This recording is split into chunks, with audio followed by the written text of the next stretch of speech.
and she watched it, and she's just like, that makes a lot more sense than what they're telling us. And, why is it that we have, triple the heroin, double the cocaine on the streets? I mean, Kevin, your film really lays it out that, yeah, they use dupes like Ricky Ross to funnel in their drugs. Absolutely, but I'd like to just start by saying that I had the pleasure of seeing the AKA Tommy Chong film several months ago, and it's an incredible film. It's a much more personal view than my film is, but I definitely recommend anybody that's gotten anything out of watching American Drug War, which you can get at AmericanDrugWar.com. I definitely recommend that you go to akatommychong.com right now and get a copy of that DVD before the government takes the rest of them. But no, you're right, and making dupes out of Ricky Ross, but it's also important to factor in the whole pharmaceutical complex on this deal. 60 Minutes ran a story about a Bayer drug that is responsible, and the FDA has known that this drug called Tyranny has been killing literally thousands of people a month. It's a drug that they use during open heart surgery, and yet they allow that. Now, those people, they're not going to get charged with domestic terrorism, even though they're responsible for more deaths per year than all illegal drugs combined.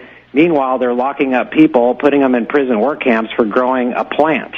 A plant which, by the way, was part of the founding of this country, a plant that has been used medicinally for tens of thousands of years, and it's a very important factor of why marijuana is at the nexus of this whole thing. Because if they take marijuana out of the drug war equation, there's just not enough of heroin, cocaine, ecstasy, crystal meth, and all that to keep this whole drug war prison complex afloat. Because 85% of all illegal drug users only smoke marijuana. And so that's why marijuana has to be kept Schedule 1. And that's one of the biggest scams that I would, hope to see changed in my lifetime, along with the legalization of medical marijuana across the board. But we have to get marijuana taken out of Schedule 1. I'm with you there, but it'll be harder for them to push their brave new world on this society if they do that. I mean, they've got the people so drugged up on things like Prozac and Ritalin. It is almost like people are walking through society in like a consumerist daze. You wonder why, the mall culture is so big and why people don't really know what's going on in this country. It's because they're on Ritalin. I know, and I'm at the point, too, where I'm sitting there, I'm here in Beverly Hills going, hey, wow, honey, look, gas is only $4.60. What a good deal. God, we're so lucky. And meanwhile, I turn on the news, and it's like 12 cents a gallon in Venezuela. Oops. It's the same with, pharmaceutical and healthcare in Canada and other countries, just like the Michael Moore film pointed out. I mean, as Americans, we're being raped in every direction now. Absolutely. Tommy, what's your view on the general populace right now? Are they just totally in a daze? Are they coming around? What do you think? Well, there's always a percentage. I look at it like in the music world. The people that are turned on are like jazz lovers. They're the tip of the iceberg, and then it goes down. During the '60s, we had there's a massive turn on of people, and then slowly that eroded. Went back to the alcohol fueled good old boy kind of thing, and I feel that. The world, the universe is perfect. We're going through an enlightenment, and right now we're talking, the people that are on the panel right now, we're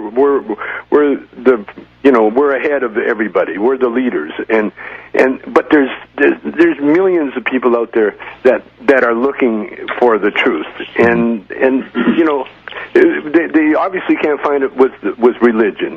Religion is another controlling mindset, to use to control people to get them to do their biddings. Mm-hmm. That was the thing about marijuana. Marijuana gives you a choice.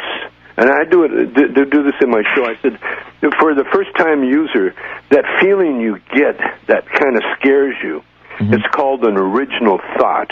It's a thought that comes from within. It doesn't come from television or your teacher or your parents, or it's an original thought.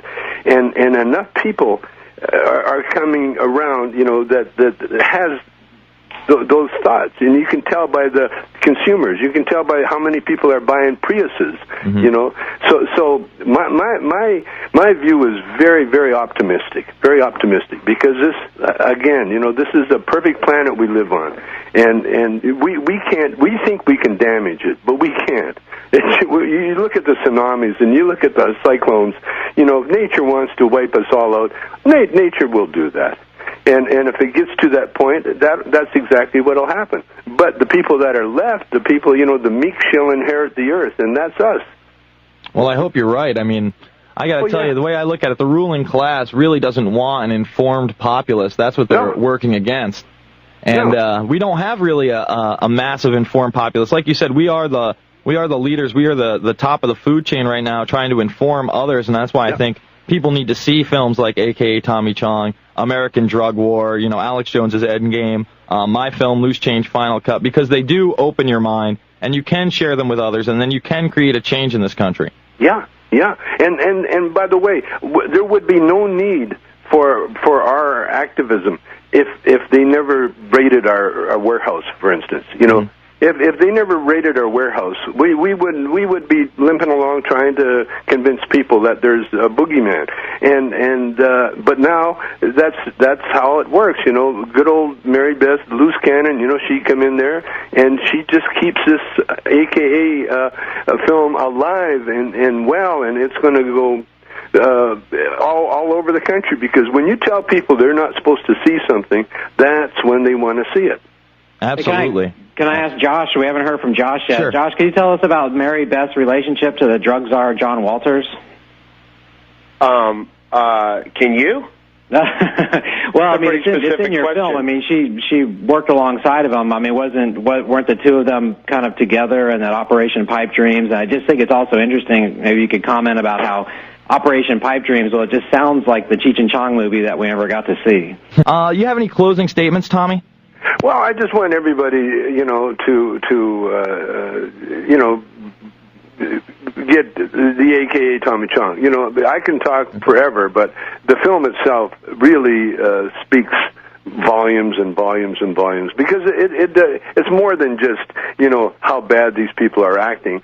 What it really shows, and it's just like the 9/11 thing, you know, it shows how insane these people are, and I think they've gone insane because of the food they're eating. You know, these are victims of their own demise in a sense. You know, and probably the prescription drugs that they take. Yeah, the prescription drugs and the alcohol they consume. Look at Dick Cheney; he's a good example. You know, so you know, check out the film and tell. I want everybody, you know, really to just take a deep breath and just enjoy this universe, because one thing I learned in jail, man, anything can happen to you at any time. All right, can you guys just hold over for one more segment till the top of the hour?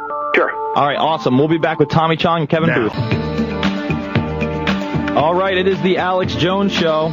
We are back with Tommy Chong and Kevin Booth, as well as Josh Gilbert and Matt Stevens of A.K.A. Tommy Chong. You can get American Drug War over at Infowars.com.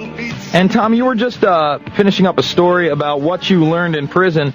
After that, I'd like you to talk about maybe the hypocrisy of those that smoke pot. And, I mean, there's millions of people in this country that smoke pot. I've heard a story that you used to hang out with Schwarzenegger, work out with him, smoke pot with him, but when you got picked up, he didn't want anything to do with you, and he wouldn't even talk to you. So if you could talk about that after the prison story. No, Arnold wouldn't take my call. Yeah, I've known Arnold since he got off the boat. In fact, we used to teach him bad English. We'd teach him what to say to girls, you know, and then he'd get his face slapped, and then he'd catch on. But yeah, Arnold, I knew pot was good for you for a few reasons. Number one, every Mr. Universe when they were natural, you know, before they got into steroids, and even after they got into steroids, that was the only thing they would do. They would do pot. They wouldn't do alcohol. They wouldn't do anything else, but they would smoke pot. And then, and the most intelligent ones, you know, there's like I won't name them, but but there's definitely that meathead mentality in that. Yeah. No, these are like guys with degrees. These are brilliant people, and they're so fussy about their diet. They won't eat chicken if it's got a little bit of skin on it. They're very, very healthy. They'll drink only water. They want only pure things in their body. But the only recreational relaxant they do is marijuana. And then I just found out this recently, but the National Basketball League, the NBA, the players said, you can test us for anything, steroids, alcohol, anything, but don't test us for marijuana. If you do that, there won't be a league. There won't be the NBA, because everybody in the NBA smokes pot. Yeah, it's pretty well known. I smoked many times with Kareem Abdul-Jabbar. And Kareem extended his playing career 7 years because he was in such good shape. And a lot of that you can attribute to marijuana. I'm almost 70 years old, and I've got the body of a 69-year-old. Well, you always were in shape back in the day. I mean, that was one of the big things. Even you and Cheech were both in great shape.